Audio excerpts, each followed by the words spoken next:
రాష్ట్ర పరిస్థితులపైన గత కొద్ది రోజుల క్రితం ప్రెస్లో మాట్లాడుతూ రాష్ట్ర పరిస్థితులు 1977 ఎమర్జెన్సీ కాలంలో ఎలా ఉన్నాయో అంతకన్నా ఘోరంగా ఉన్నాయని మాట్లాడడం జరిగింది. ఈ మధ్యన జరుగుతున్న పరిపాలన చూసినప్పుడు దీన్ని ఎమర్జెన్సీ పాలనతో దాంతో కూడా కంపేర్ చేయలేం. ప్రపంచంలో ఏ నియంత కూడా వ్యవహరించినటువంటి పరిస్థితిలో ఇక్కడ వ్యవహరిస్తున్నారు. నార్త్ కొరియాలో మనం చూస్తుంటాం, అనేక పుస్తకాలు చదువుతుంటాం, పేపర్లలో చూస్తుంటాం ఎటువంటి పరిపాలన ఉంటుందో నార్త్ కొరియాలో. అంతకంటే ఘోరంగా ఎక్కడ కూడా లేని విధంగా ప్రపంచంలో ఏ నియంత కూడా చేయనంత కూడా ఎక్కువగా ఇక్కడ చేస్తున్నారు. ఈ రాష్ట్రంలో ప్రతి అంశంలో కూడా వ్యవహరిస్తున్నటువంటి తీరు ప్రజాస్వామ్య స్ఫూర్తిని ఎప్పుడో మర్చిపోయి నియంత కంటే కూడా ఘోరమైనటువంటి పరిపాలన చేస్తున్నట్టుగా మనకు స్పష్టంగా కనపడుతూ ఉంది.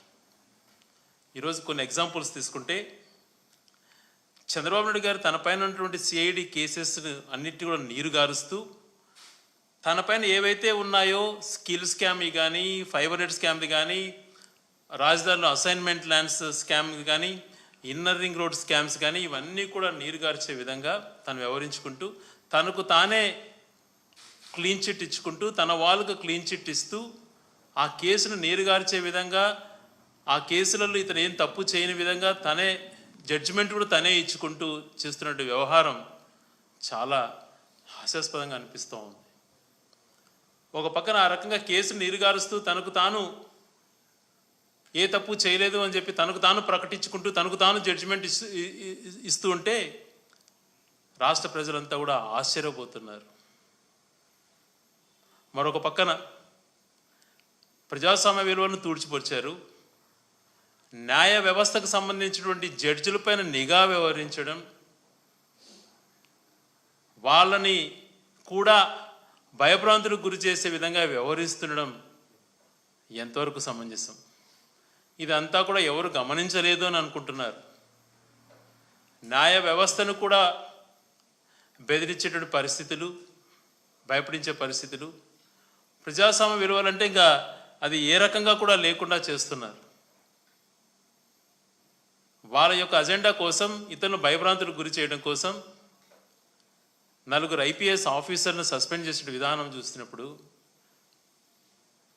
మిగిలిన అధికారులను వాళ్ళు బెదిరిస్తున్నటువంటి తీరు, వ్యవహరిస్తున్నటువంటి తీరు చూసినప్పుడు గతంలో ఎప్పుడు కూడా ఇటువంటి రోజులు ఎక్కడా చూసిండరు.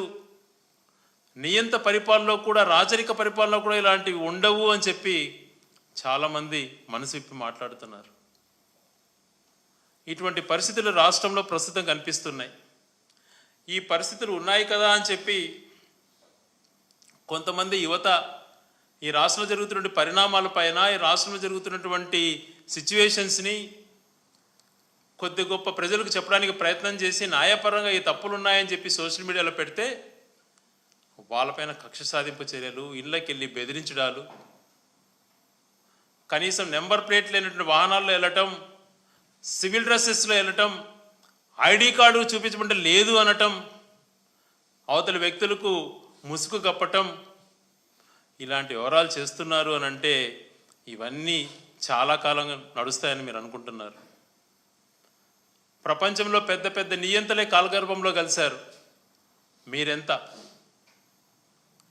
ఎందుకు ఇలాంటి భయాందోళనకు గురి చేస్తున్నారు? మొట్టమొదటిగా మీరెందుకు ఇంత భయాందోళనకు గురవుతున్నారు? నిజాలు ప్రజలకు తెలియాల్సిన బాధ్యత ఉంటుంది కదా. నిజాలు ఏవి తెలియకూడదు, మీరు చెప్పినటువంటి వాస్తవాలు అని చెప్పేటువంటి ప్రయత్నం మీరు చేస్తున్నారు. అవే నమ్మాలి. వేరే వాళ్ళు ఏది కూడా, వాస్తవాలు ఏది కూడా ప్రజలకు తెలియకూడదు, మేమైతే ఏది ప్రచారం చేసుకుంటున్నామో అది మాత్రమే చేరవేయాలన్నటువంటి ప్రయత్నంలో చూడటం మంచి పరిణామం కాదు.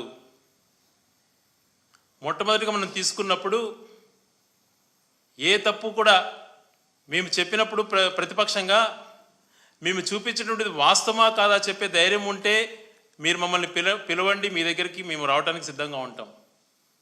మేము ఈరోజు ఏదైతే ప్రశ్నిస్తున్నామో దానిపైన మీరు చెప్పాల్సినటువంటి బాధ్యత మీ పైన ఉంటుంది.